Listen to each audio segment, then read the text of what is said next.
Kilo सोना, गौर से सुनिए, 35,000 किलो सोना, यानी एक आम आदमी वो एक एक तोले के लिए मर रहा है कि किसी तरीके से 2 तोले की 1 तोले की चैन बन जाएगी, बेटी की मंगलसूत्र बन जाएगा तो बेटी को विदा कर देंगे, बेटी का ब्याह हो जाएगा। लेकिन 35,000 किलो सोना सरकार ने बेचा है। और केवल यही नहीं, 60,000 करोड़ रुपए ये भी सरकार ने खर्च कर दिए, बेच दिए एक तरीके से। मैं जिस कमरे में अभी बैठा हूं 10 बाई 15 का ये लगा करके चलिए कमरा शायद होगा, मुझे नहीं पता कि 60,000 करोड़ रुपए अगर 500-500 रुपए की नोटों की गड्डियां ला करके रख दी जाए यहां पर तो कितना उसका बनेगा। ये इस कमरे में आ भी पाएंगे या नहीं आ पाएंगे मुझे नहीं पता, और शायद आपको भी आइडिया नहीं होगा कि इतना पैसा 60,000 करोड़ रुपए वो अगर आपके घर में ला करके रख दिया जाए तो आपके घर में वो पैसा आएगा या नहीं आएगा। लेकिन ये क्यों किया गया है? 35,000 किलो सोना यानी 35 टन ये सोना और 60,000 करोड़ रुपए ये सरकार ने, आरबीआई ने क्यों दिए? इसलिए दिए हैं क्योंकि डॉलर के मुकाबले में रुपया लगातार डगमगा रहा है। और आज की तारीख में जब मैं खबर कर रहा हूं तो 88 रुपए वो $1 का भाव हो गया है, उससे भी ज्यादा है। और बिहार में चुनाव चल रहे हैं और अगर ये रुपया और गिरता चला गया डॉलर के मुकाबले तो महंगाई बढ़ेगी, और महंगाई बढ़ेगी तो हाहाकार मचेगा, और हाहाकार मचेगा तो सरकार का वोट घटेगा। इसलिए 10 दिनों तक किसी तरीके से चीजों को बचा करके रखना है। 10 दिन बाद में महंगाई बढ़ जाएगी तो फिर भला कौन बात करने वाला है। लेकिन अभी अगर इसी तरीके से पैसा गिरता रहा, रुपया गिरता रहा तो फिर जाहिर सी बात है पेट्रोल बढ़ेगा, डीजल बढ़ेगा, गैस बढ़ेगी, जितनी भी चीजें जो बाहर से आ रही हैं, अमेरिका से आ रही है, दूसरे देशों से आ रही है, वो सारी बढ़ जाएंगी। और उस सब को बचाने के लिए आरबीआई ने अपने फॉरेक्स रिजर्व से ये 60,000 करोड़ रुपए वो मार्केट में डाल दिए हैं ताकि किसी तरीके से रुपया बचा रहे, रुपया और नहीं गिरे।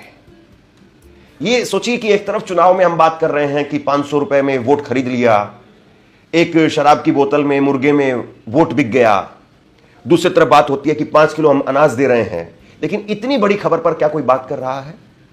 आज की खबर जो है मैं आपको बता रहा हूं, ये ताजा खबर है और इस खबर पर चर्चा नहीं है, इस खबर पर बात नहीं है।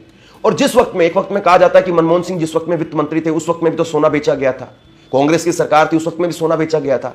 लेकिन उस वक्त में किस तरह के हालात थे, देश एक तरीके से आप ये कहें कि बहुत संकट के दौर से गुजर रहा था।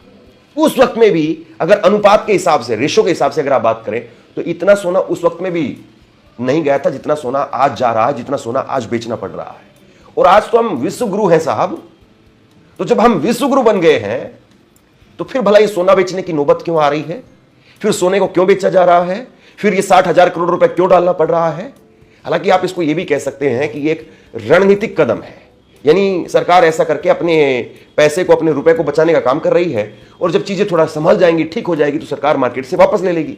लेकिन साहब यहां तो चीजें संभलने का काम नाम नहीं ले रही है। डोनाल्ड ट्रंप जो आपके डियर फ्रेंड थे, जो आपके चचा और पप्पा और सब कुछ बन गए थे, डोनाल्ड ट्रंप वो मानने के लिए तैयार नहीं है। अभी उन्होंने पाकिस्तान को लेकर के बयान दे दिया है, परमाणु बम को लेकर के बयान दे रहे, उससे पहले सीज फायर को लेकर के बयान दे रहे थे। तो कहीं से टैरिफ को लेकर के कोई ढिलाई हो जाएगी ये संकेत नहीं है।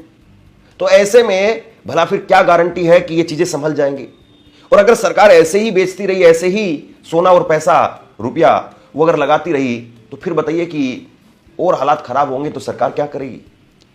इस वक्त में भारत की सरकार के पास में करीब 808 टन सोना है और उसमें से 35 टन सोना बेच दिया गया है, आरबीआई ने सोना बेचा है।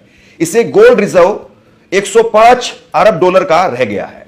जो गोल्ड रिजर्व है जिसकी कीमत आंकी जाती है वो 105 अरब डॉलर का है। कहने के लिए आज भी हमारे पास में काफी सोना है, क्योंकि भारत ऐसा तो नहीं है कि कोई कंगाल देश है, और नरेंद्र मोदी साहब को ऐसा भी नहीं था कि कोई बहुत कंगाल देश मिला था कि अंग्रेजों ने लूट करके ले गए थे, मुगल ले गए थे, और कोई 1947 का भारत मिला था, 2014 का भारत मिला था। और 2014 के उस भारत में उस वक्त में डॉलर की कीमत थी 58 रुपए। अगर पूरे 2014 की भी अगर आप रेशो निकाले तो 59 रुपए, $1 का दाम था 59 रुपए, और आज $1 का दाम हो गया है 88 रुपए। यानी तकरीबन 30 रुपए मोदी जी के समय में डॉलर जो है वो और ज्यादा चढ़ गया है और रुपए 30 रुपए और गिर गया है। यह मात्र 11 साल में हुआ है। पहले आजादी से लेकर के और 2014 तक 58 रुपए था, और एकदम से देखिए आप 30 साल के अंदर अंदर 30 रुपया और गिर गया है।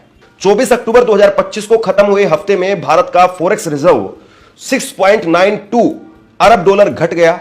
गोल्ड रिजर्व यानी सोने का भंडार भी 3.01 अरब डॉलर घटा है। यह 3 महीने में सबसे बड़ी गिरावट है। और ऐसा क्यों हुआ है? इसका मुख्य कारण है भारत के रुपए में गिरावट को रोकना। डॉलर के मुकाबले में रुपया 88 रुपए के स्तर से नीचे ना जाए, इसके लिए आरबीआई ने विदेशी मुद्रा और सोना बेचना शुरू कर दिया है। जब आरबीआई डॉलर बेचता है तो बाजार में डॉलर की उपलब्धता बढ़ जाती है और इससे रुपया मजबूत होता है। लेकिन इसी वजह से भारत का विदेशी मुद्रा भंडार घट जाता है। यानी आरबीआई ने रुपए की गिरावट को रोकने के लिए अपना डॉलर और सोना रिजर्व वो इस्तेमाल किया है। देखिए, कुल मिलाकर के बात यह है, इसको आप ऐसे समझिए कि बगल से, आपके घर के बगल से नदी बह रही है या नाला बह रहा है, और आप अब ये देख रहे हैं कि भैया नाले का या नदी का जो पानी का स्तर है वो बढ़ गया है, और आपके घर की मिट्टी, जो नींव की मिट्टी है, उसका कटाव होना शुरू हो गया है। तो आप क्या करते हैं? आप ये करते हैं कि जिस वक्त में नदी में पानी कम था, उस वक्त में आपने कुछ नदी में से मिट्टी के बोरे भर भर करके अपने घर पर रख लिए थे, और आप ये कर रहे हैं अब जब पानी का स्तर बढ़ा है, लेवल बढ़ गया है, तो आपने वो मिट्टी के बोरे जो कट्टे भर भर करके अपने पास में रखे थे, वो बोरे आप ला ला करके पानी पर वापस लगा रहे हैं ताकि पानी मेरे घर की तरफ ना आए। अब इससे कुल मिलाकर के ये है कि बचाव के लिए भी है कि भैया घर को कोई खतरा नहीं है, घर तो सुरक्षित है। लेकिन सवाल इस बात का है भाई साहब कि पानी का स्तर और बढ़ता रहा तो फिर आपके घर में जो मिट्टी के बोरे रखे हुए हैं वो खत्म हो जाएंगे और आखिरकार पूरा घर नदी में बह करके चला जाएगा। तो इसके लिए जरूरी क्या हो सकता था? इसके लिए जरूरी यह हो सकता था कि आप चीजों को पहले से बहुत ज्यादा दुरुस्त करते, आप बांध बनाते, या घर थोड़ी सी और ज्यादा ऊंचाई पर बनाते, या घर जो पहले पुश्तैनी बना हुआ था उसको और मजबूत करते। कुल मिलाकर के आसान भाषा में समझे तो यही कहानी है। भारत 2014 से पहले का जो भारत था, यानी डॉक्टर मनमोहन सिंह के समय का जो भारत था, उस वक्त में 58 रुपए डॉलर की कीमत थी।